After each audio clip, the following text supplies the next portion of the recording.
ठीक है, तो पहला हेडिंग रहेगा स्पष्ट और निर्दिष्ट उद्देश्य, है ना।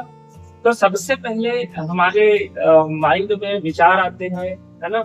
उसी विचार को हमको क्या करना है, स्पष्ट करना है और निर्दिष्ट करना है। वो विचार स्पष्ट होने चाहिए, ठीक है। अगर आप स्वयं को, अगर आप फॉर एग्जाम्पल आप सेंडर हो, अगर आपको स्वयं को स्पष्ट नहीं है आपके विचार, तो आप किस अर्थों में आप वो पहुंचा पाएंगे संदेश को सामने वाले प्राप्त करता है ना। तो इसलिए प्रिंसिपल मतलब ये संदेश नियत करना है, नियम बनाना है उसका, किस तरीके से संदेश नियत करना है, कैसे भेजना है। तो आपको पहले वो विचार स्पष्ट होना चाहिए, क्लियर होना चाहिए कि किस पे आपको बात करनी है, इसकी जानकारी आपको पहुंचानी है, ठीक है।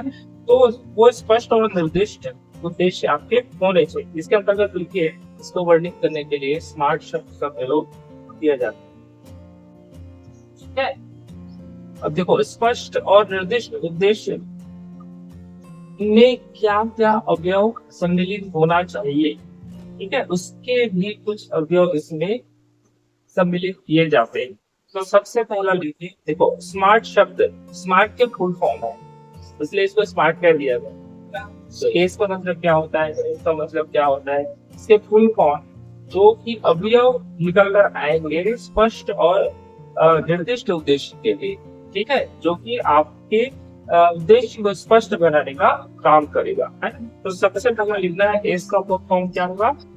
तो एस का फुल फॉर्म होगा स्पेसिफिक, स्पेसिफिक विशिष्ट, ठीक है, स्पेसिफिक विशिष्ट, ठीक है। तो आपके जो उद्देश्य है जिसमें आपको कंप्रेशन स्थापित करना है, वो कैसे होनी चाहिए, विशिष्ट होनी चाहिए। एक तो हम बहुत सारा, हमारे माइंड में बहुत सारा थॉट होता है, ठीक है। अब वही थॉट में से किसका संप्रेषण करना है आपको, तो उस स्पेसिफिक थॉट को उठाना है और उस जानकारी को आपको सामने तक पहुंचाना है, प्राप्तकर्ता तक पहुंचाना है। इसलिए आपका उद्देश्य कैसा होना चाहिए, स्पेसिफिक होना चाहिए, तभी आप वांछित अर्थों में प्राप्तकर्ता तक मैसेज को पहुंचा पाएंगे, ठीक है। दूसरा लिखिए, एम का मतलब होगा मेजरेबल, परिमेय, हिंदी के कहते हैं मेजरेबल, हाँ मेजरेबल, मेजर मतलब मापन करना, है ना, परिमेय। तो आपका जो उद्देश्य है, जो आपका सोच है, जिसका आप संप्रेषण स्थापित करना चाहते हैं, वो कैसा होना चाहिए, मापने योग्य, इसका हम मापन कर सके। समझ पा रहे हो ना। अगर मेजर कर सकते हैं आप उस उद्देश्य को, तो आप अच्छे तरीके से, वांछित तरीके से उनको सामने वाले तक पहुंचा पाएंगे या समझा पाएंगे। मेजरेबल, परिमेय, हिंदी, ठीक है। आप बता सके इतना सीखना, ये मेरा उद्देश्य, ये मेरा उद्देश्य है, इतने से इतने करके पूरा हो जाएगा, या जो भी आप क्राइटेरिया डिसाइड कर सकते हैं उसका, आपको पता होगा, है ना। चलो नेक्स्ट है, ए का मतलब है अचीवेबल, मतलब अचीव, प्राप्त करना, प्राप्त करने योग्य। इसको एक शब्द में निष्पाद्य कहते हैं, निष्पाद्य। तो सबसे पहले आपका उद्देश्य कैसा होना चाहिए, स्पेसिफिक होना चाहिए, मेजरेबल होना चाहिए, मापन योग्य और अचीवेबल, प्राप्त करने योग्य। आप कुछ ऐसे ही सोच ले रहे हो, कुछ ऐसे सोच रहे हो जिसको सामने वाले व्यक्ति प्राप्त कर ही नहीं पाना, उस जानकारी को ग्रहण कर ही नहीं पा रहा, तो फिर क्या होता है, इसलिए कि वो निर्दिष्ट और स्पष्ट नहीं हुआ, स्पेसिफिक नहीं हुआ, है ना। तो कैसे होना चाहिए, अचीवेबल, प्राप्त करने योग्य उद्देश्य आपके होने चाहिए। नेक्स्ट है आर, रियलिस्टिक, रियलिस्टिक, यथार्थवाद, रियलिस्टिक, यथार्थवाद, रियलिस्टिक, रियलिस्टिक होना चाहिए, है ना। कुछ भी ऐसा नहीं कि काल्पनिक बातें कर रहे हैं आप कि यहाँ ऐसा हुआ, उस समय ऐसे हुआ था, और आपके पास तथ्य नहीं है ना, प्रमाण नहीं है, ऐसे बातें आपको नहीं करनी है। और अगर ऐसे बात कर रहे हैं तो आपके उद्देश्य को स्पष्ट नहीं बनाती वैसी बात, है ना। तो इसलिए आपको स्पष्ट और निर्दिष्ट उद्देश्य अगर चाहिए तो वो रियलिस्टिक होना चाहिए, प्रमाणित होना चाहिए, उसका आप प्रमाण दे सके, तथ्यात्मक होना चाहिए, ठीक है। चलिए, टी का मतलब है टाइम फ्रेम, ठीक है। निर्धारित समय सीमा। इस समय सीमा आप डिसाइड कर सके कि आपका उद्देश्य जब आप लागू करेंगे तो कब तक फुलफिल हो जाएगा, आपका उद्देश्य कितने समय तक प्रभावी हो सकेगा, ये आपको स्पष्ट होना चाहिए। ठीक है, तो संदेश नियत करने के सिद्धांत में सबसे पहला जो है वो है स्पष्ट और निर्दिष्ट उद्देश्य, है ना। इसके अंतर्गत आपके उद्देश्य कैसे होने चाहिए, तो स्पेसिफिक होना चाहिए, विशिष्ट होना चाहिए, मेजरेबल होना चाहिए, मापन योग्य होना चाहिए, अचीवेबल, जिसको प्राप्त किया जा सके, नहीं तो किस बात का उद्देश्य, है ना। और आपका जो उद्देश्य है वो रियलिस्टिक होना चाहिए, ताकि काल्पनिक, है ना। तो क्या होना चाहिए, रियलिस्टिक होना चाहिए, यथार्थवाद की बात कर रहा हूँ, और साथ साथ टाइम फ्रेम होना चाहिए, एक निश्चित समय में वो घटना घटित हो सके और आपका उद्देश्य पूरा हो सके, तो इसलिए टाइम फ्रेम भी होना चाहिए। ये हो गया पहला हेडिंग, संदेश नियत करने के सिद्धांत। सबको समझ में क्लियर है? हाँ। दूसरा हेडिंग डालिए उचित अनुक्रम। दूसरा हेडिंग रहेगा उचित अनुक्रम। ठीक है, उचित अनुक्रम जब आप संप्रेषण स्थापित करते हैं, ठीक है, जब आप संदेश नियत करते हैं तो एक उचित अनुक्रम में आपका संदेश नियत होना चाहिए, यह संप्रेषण स्थापित होना चाहिए। फॉर एग्जाम्पल, जैसा मैं अभी पेपर 1 में यूनिट 4 से पहले पढ़ा रहा हूँ, नेमका मुझे यूनिट 1 से जाना चाहिए, यूनिट 1 से 2 3 ऐसे उचित क्रम में जाना चाहिए जैसे सिलेबस एनटीए के द्वारा प्रोवाइड किया गया है, लेकिन मैं यूनिट 4 से पढ़, क्यों? इसका रीजन है क्योंकि सबसे पहले यूनिट में टीचिंग एप्टीट्यूड है, दूसरे यूनिट में रिसर्च एप्टीट्यूड है, ठीक है, तीसरे में बोध है। इस तरीके से करके जाएंगे तो थोड़ा सा क्लिष्टता आ सकता है।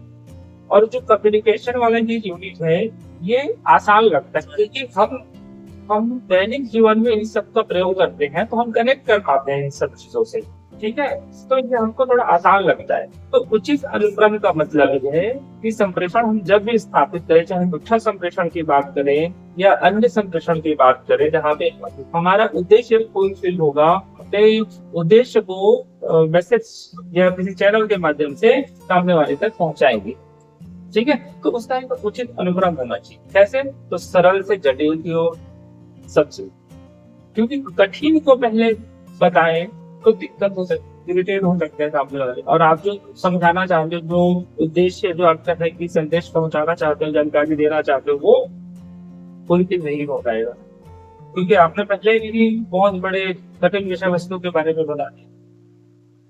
समझ पा रहे हो ना? तो इसलिए पहले सरल चीजों को बतानी है, फिर इसके बाद जटिल चीजों की समझ पा रहे हो?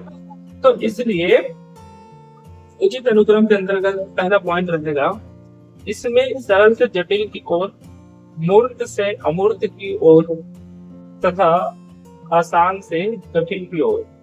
तो सरल से जटिल की ओर पहले सरल विषय वस्तु को समझाएं, फिर कठिन की ओर जाएं। जैसे अभी मैं यूनिट 4 कम्युनिकेटर पढ़ा रहा हूँ जो कि सरल है, ठीक है। उसके बाद मैं आपको रीजनिंग बताऊं, उसके बाद मैं मैथ्स बताऊं, उसके बाद लॉजिकल रीजनिंग बताऊं, समझ पा रहे हो? उसके बाद रिसर्च एप्टीट्यूड समझाऊं तो आपका आसानी से समझ में आ जाएगा, है ना। और पहले ही मैथ्स पढ़ाना शुरू कर दूंगा तो हम लोगों का दिमाग खराब हो सकता है, बहुत तो इरिटेट हो सकते हैं, छोड़ सकते हैं पढ़ाई को, स्किप कर सकते हैं, है ना। तो इसलिए सबसे पहले सरल विषय वस्तु को पढ़ें और उसका अध्ययन करें, ठीक है। उसके बाद जटिल की ओर बढ़ती, ये उचित अनुक्रम होता है सूचना को पहुंचाने का, यह संप्रेषण स्थापित करने का, ठीक है। और मूर्त से अमूर्त की ओर बात हो रही है। पहले मूर्त मतलब जो विषय वस्तु आपको पता है, जो प्राप्त करता है उसको पहले से पता है जिस विषय वस्तु के बारे में, उसके बारे में हम पहले समझाएं तो वो जल्दी आसानी से समझ सकता है, मतलब वो मूर्त है। फिर उसके बाद धीरे से हम अमूर्त विषय को भी बता दें, मतलब जो भौतिक विषय जो हमको दिखाई देता है उसके बारे में आपको पहले बता दे, उसके बाद अध्यात्म के बारे में उसके पीछे पीछे बताएं तो आपको समझ में आएगा।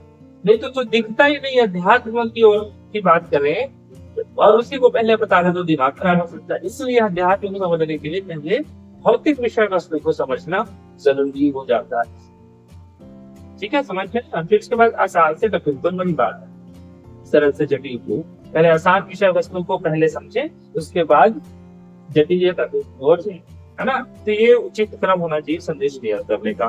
तो जब संदेश हम नियत करते हैं, डिजाइन करते हैं, तो सरल विषय वस्तु को पहले है, ये तरीका होता है, ये प्रिंसिपल होता है संदेश नियत करने का।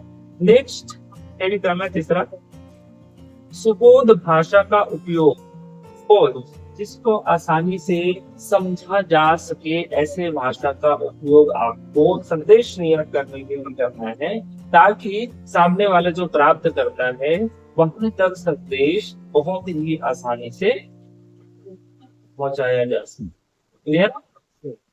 चलो इसके अंतर्गत लिखिए, कक्षा संप्रेषण में ज्यादा तकनीकी भाषा का उपयोग सोच समझ कर करना चाहिए।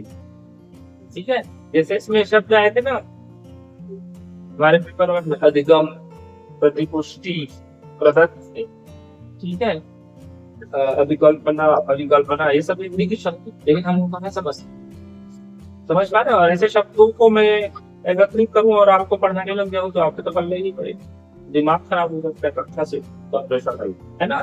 तो इसीलिए वहां पे सरल भाषा का, सरल शब्दों का प्रयोग, सरल शब्दों का संकलन, ठीक है, इसी को कहा गया है सुबोध भाषा का उपयोग, जिससे जो विद्यार्थी है, शिक्षार्थी है, वो आसानी से समझ सके। क्योंकि अल्टीमेट हमारा उद्देश्य क्या है, जानकारी को देना, जानकारी प्रदान करना और पहुंचाना। तो उसके लिए हमको सरल भाषा का प्रयोग करना है। नेक्स्ट है चौथा हेडिंग डालना है, उचित प्रतीक, उचित प्रतीक, राइट सिंबल।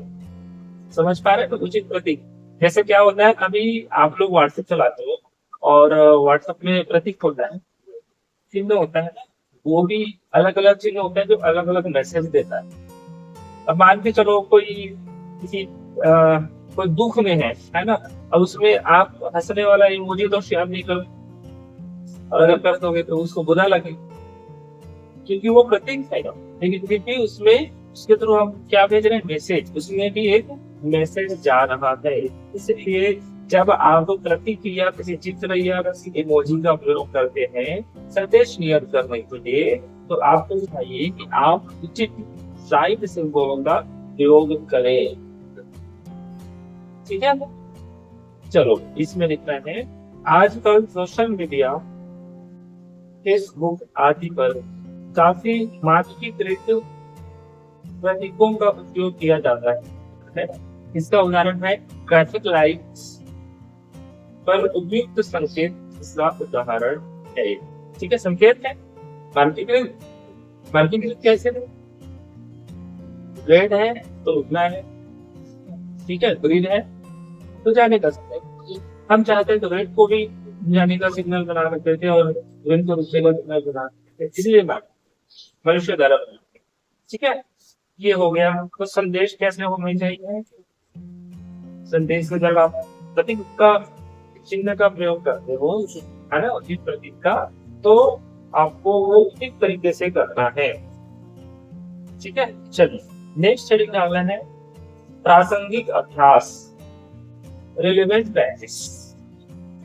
प्रासंगिक समझ पा रहे हो, रिलेवेंट, जो आपका उद्देश्य है उसी उद्देश्य के पीछे बात होनी चाहिए, ना कि कुछ और ही आप बात करना स्टार्ट कर दें। तो ऐसे भी क्या होगा, आपका उद्देश्य फुलफिल नहीं हो पाएगा, है ना। तो इसलिए प्रासंगिक अभ्यास करना बहुत जरूरी है संदेश नियत करने के लिए। ठीक है, तो संदेश नियत करने के लिए रिलेवेंट प्रैक्टिस भी करवाया जा सकता है विद्यार्थियों को। अब विद्यार्थियों का जो मानसिक स्तर से है, किस कक्षा से है, तो उसके अनुरूप वो डेटा प्रैक्टिस करने के लिए दिया जाएगा। ठीक है, जैसे आवेदन लिखने के लिए दिया जाता है तो वो कक्षा के स्तर के हिसाब से दिया जाता है ना। तो इसलिए प्रासंगिक अभ्यास भी करना जरूरी है, ताकि हम संदेश जब नियत करें बाद में, तो वो संदेश नियत करने का ढंग हमको पता होना चाहिए, ऐसा ढंग जिससे हम प्रसंग से ना भटके, तो वो प्रैक्टिस होना चाहिए, तभी तो, है ना। चलो नेक्स्ट आता है छठवां, उदाहरण एवं दृष्टांत। उदाहरण किसे कहते हैं, जिसके प्रयोग करके एक लाइन जो हमने अभी बोला उसको हम किसी उदाहरण के माध्यम से समझाते हैं, उदाहरण देकर समझाते हैं, है ना? तो वो उदाहरण हो, दृष्टांत आपको दे, आपको देखिए घटनाएँ, उसके बारे में जब प्रयोग कर उसको उसके बारे में जब हम बताते हैं और उसका प्रयोग करके हम समझाने की कोशिश करते हैं किसी भी सेंटेंस को, किसी भी लाइन को या किसी भी क्या बोलते हैं पैराग्राफ को, ठीक है? तो उसको दृष्टांत समझ में आया? तो इसका भी प्रयोग हम संदेश नियत करने के लिए करते हैं। इसमें लिखिए, अब देखो ये उदाहरण और दृष्टांत जो है प्रभावी बनाता है सेल्स को। जैसे मैं अभी संप्रेषण स्थापित कर रहा हूँ और कुछ उदाहरण जैसे मैं बार-बार उदाहरण देता हूँ अपना कि मैं इस तरीके से तैयारी किया और इतने घंटे से इतना तक पढ़ता था, तब जाके मेरा चैलेंज हुआ। तो उदाहरण क्या आपकी मनोबल को बढ़ाता है, वो प्रेरित करता है और इसका मतलब ये हुआ कि जो कम्युनिकेशन स्थापित हुआ वो प्रभावशाली हुआ। ठीक है? तो उदाहरण एवं दृष्टांत के माध्यम से हम संप्रेषण को, चाहे कविता संप्रेषण की बात करें या किसी कहीं पे भी संप्रेषण की बात करें, तो हम उदाहरण एवं दृष्टांत के माध्यम से उनको बहुत ही प्रभावशाली बनाने की कोशिश करें। क्लियर? तो ये हो गए संदेश नियत करने के कितने पॉइंट में? 6 पॉइंट। कौन कौन से? तो सबसे पहले क्या होना चाहिए? आपका जो उद्देश्य है, सोच है, विचार है, वो स्पष्ट और निर्दिष्ट होना चाहिए। क्या है? विशिष्ट होना चाहिए, मेजरेबल होना चाहिए, अचीवेबल होना चाहिए, रियलिस्टिक होना चाहिए, टाइम सर्कल होना चाहिए और साथ ही साथ दूसरा है उचित अनुक्रम में होना चाहिए, सरल से जटिल की ओर, मूर्त से अमूर्त की ओर और तीसरा सुबोध भाषा का प्रयोग, ऐसा भाषा जो आसानी से समझ में आ सके। और उसके बाद जब आप उसमें प्रतीक का प्रयोग करेंगे कि नहीं सिंबल्स का प्रयोग करते हैं तो वो उस तरीके से उसका चयन किया जाना चाहिए। और पांचवा प्रासंगिक अभ्यास, किस प्रसंग में बात करनी है तो उसी प्रसंग में आप बात करें, उससे भटके ना, ऐसे प्रासंगिक अभ्यास आपके होने चाहिए। साथ ही साथ उदाहरण और दृष्टांत का प्रयोग आपको करना चाहिए ताकि संप्रेषण को प्रभावशाली बनाया जा सके। क्लियर है?